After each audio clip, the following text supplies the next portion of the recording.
There exists a manuscript so dangerous, its true meaning has been systematically misunderstood for centuries. The Marquis de Sade's writings were never merely about sexual deviance. They were a meticulous dissection of power dynamics, a masterclass in psychological domination that has found its perfect application in our modern world. What was once confined to the pages of forbidden literature now operates invisibly through our institutions, our digital spaces, and our most intimate relationships. This is not a metaphor.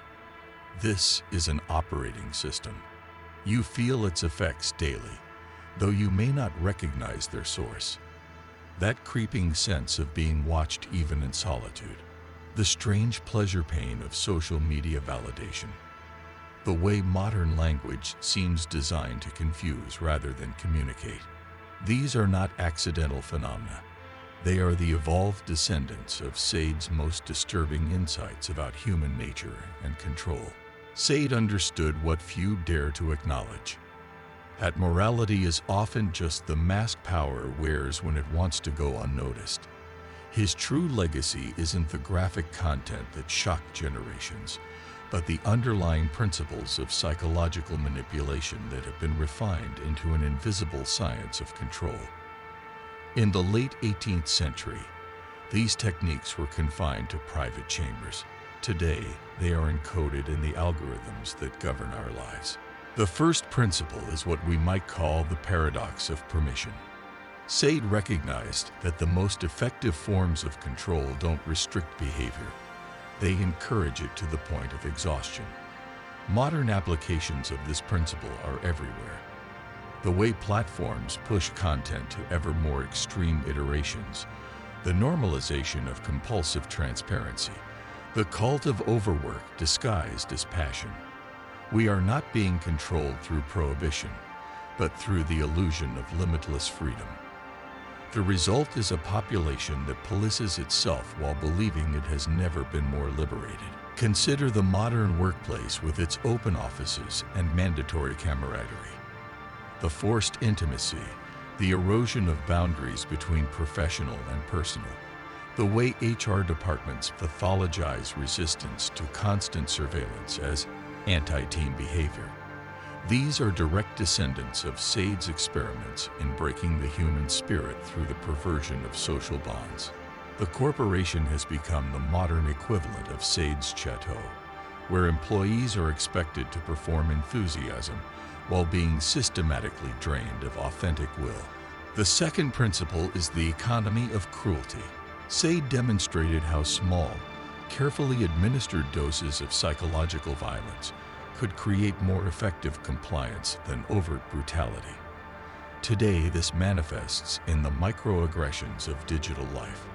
The ghosting, the vague booking, the carefully crafted ambiguity that keeps minds in a state of anxious speculation. Dating apps have perfected this. Each swipe a minor act of dehumanization, each match a potential for sudden, unexplained rejection.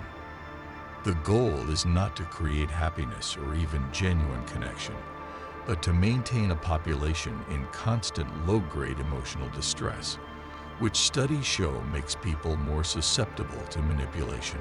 Language itself has become a torture instrument in ways Sade would admire. Corporate speak with its endless euphemisms, right sizing for mass layoffs, conscious uncoupling for abandonment, the therapeutic jargon weaponized in personal relationships, the way political language has been emptied of all meaning. These are not signs of cultural decay, but of precise engineering. Sade showed how the corruption of language could make atrocity banal, and we now live in that experiment's most successful iteration.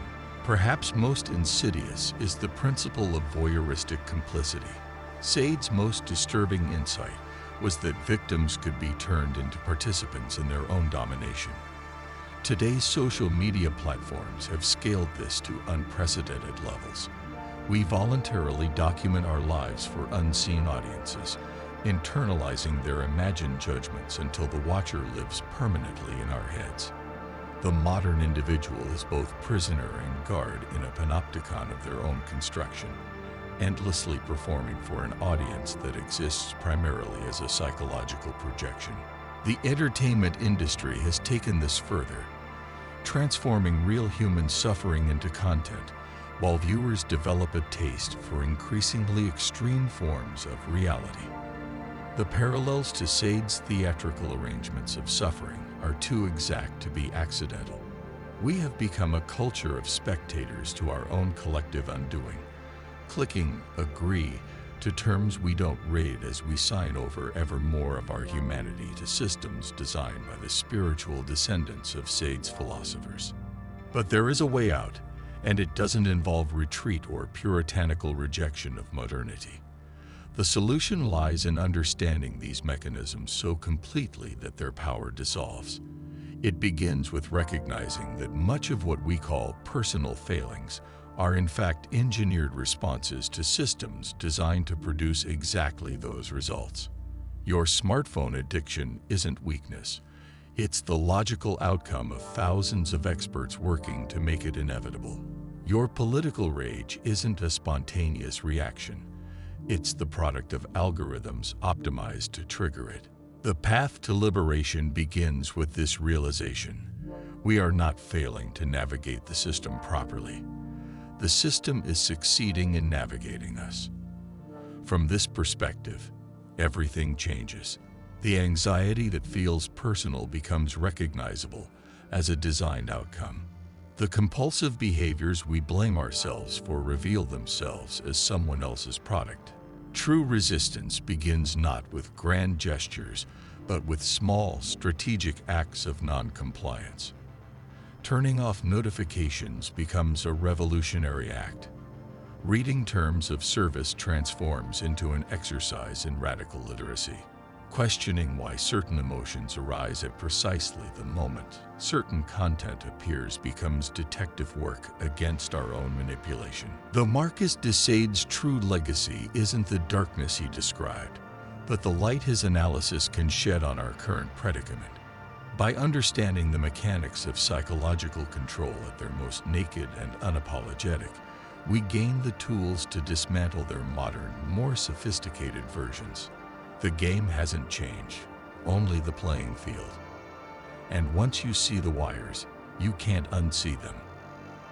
The choice then becomes simple: continue as a puppet or step off the stage entirely.